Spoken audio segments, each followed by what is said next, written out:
les Minoises, chers les Minois. Avec toutes ces contraintes liées à la crise sanitaire du Covid-19, la cérémonie des vœux, initialement prévue le samedi 22 janvier, a été supprimée. En effet, nous devons accepter l'équilibre délicat entre la prudence indispensable qui doit être la nôtre face à un virus qui continue de circuler et la confiance en un avenir meilleur. C'est pourquoi nous avons voulu perpétuer cette cérémonie des vœux grâce aux médias modernes. Une vidéo diffusée sur le site internet et la page Facebook de la commune. Alors j'en profite pour remercier le jeune Guillaume Gravouille qui a bien voulu préparer cette vidéo.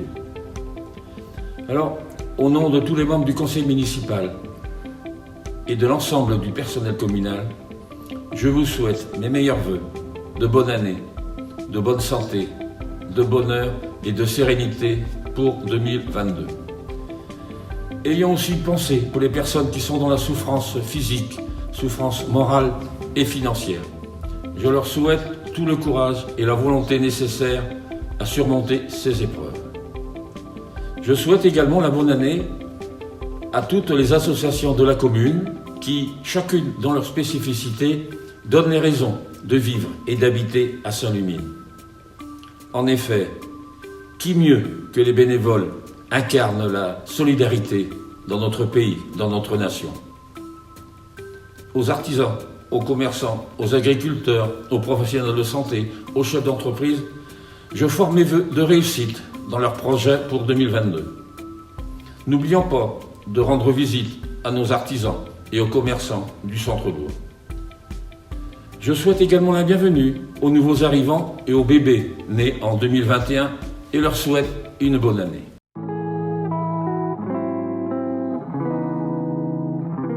Alors pour répondre au développement de la commune, un chantier important va commencer au printemps, au mois d'avril. Il s'agit des travaux de réhabilitation et de rénovation du bâtiment de la mairie et de ses abords, c'est-à-dire le parking et la cour. En effet, l'aménagement intérieur de la mairie ne permet pas de répondre aux besoins de la population grandissante. Ces travaux de rénovation permettront de satisfaire à de nombreuses problématiques.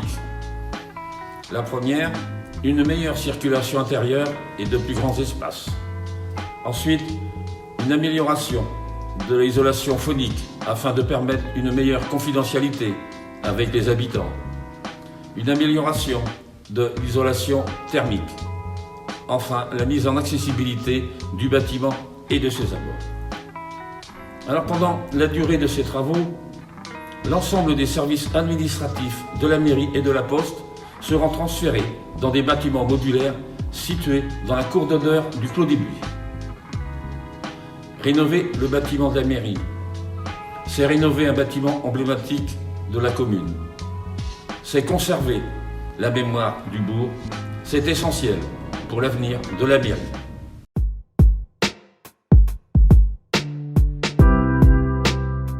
Depuis 2016, nous sommes engagés dans la révision générale de notre PLU, appelé Plan local d'urbanisme. Le PLU, c'est un document qui exprime le projet d'aménagement de la commune et réglemente le droit à construire sur le territoire communal. Aussi, nous avons inventorié le patrimoine bâti dans les villages afin de recenser les vieux bâtiments qui pourraient faire l'objet d'un changement de destination et devenir des maisons d'habitation. Pourquoi ? Notre PLU doit intégrer les grandes orientations de l'État, sinon la préfecture ne validera pas notre plan local d'urbanisme. Quelles sont ces principales orientations ? Tout d'abord, la sobriété foncière afin de diminuer la consommation des terres agricoles, donc diminuer le nombre d'hectares constructibles. Ensuite, la loi littorale nous oblige à interdire les nouvelles habitations, les nouvelles constructions dans tous nos villages. Donc à partir de la fin 2021, un certificat d'urbanisme déposé en mairie pour la construction d'une maison neuve sera refusé.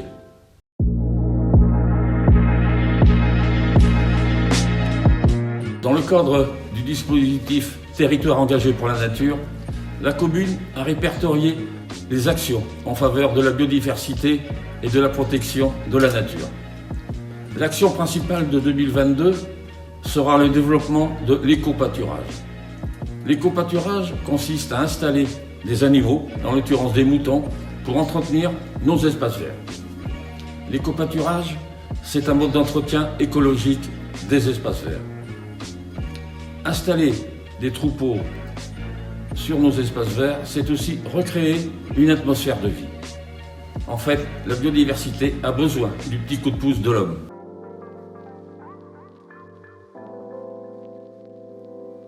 La sécurité routière est également une des priorités du conseil municipal afin de rendre la commune plus agréable à vivre.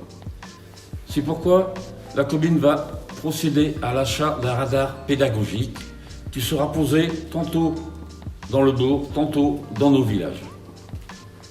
Les données enregistrées par ce radar seront ensuite analysées et étudiées par les services communaux et les services intercommunaux afin d'envisager d'éventuels aménagements.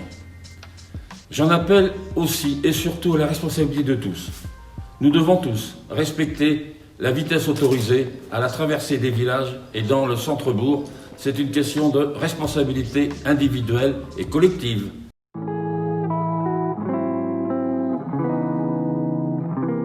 Les élèves de CM1 et de CM2 de nos deux écoles ont élu leurs représentants au sein du conseil municipal des enfants. Eh bien, bienvenue aux jeunes élus. Grâce à ce conseil municipal des enfants, nos 320 élèves de nos deux écoles deviennent partie prenante de la vie démocratique locale. Et ils n'ont pas fini de nous surprendre. Autre action en faveur de la jeunesse en 2022, la mise en place du dispositif Argent de Poche.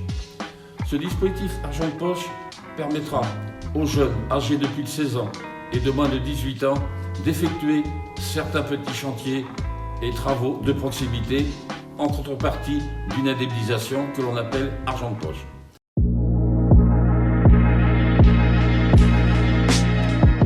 Autre nouveauté, la création du Conseil des sages. Ce Conseil des sages est une nouvelle instance de démocratie participative et citoyenne, réservée aux personnes âgées de plus de 60 ans et retraitées. Ces personnes apporteront leurs conseils, leurs propositions et leurs réflexions.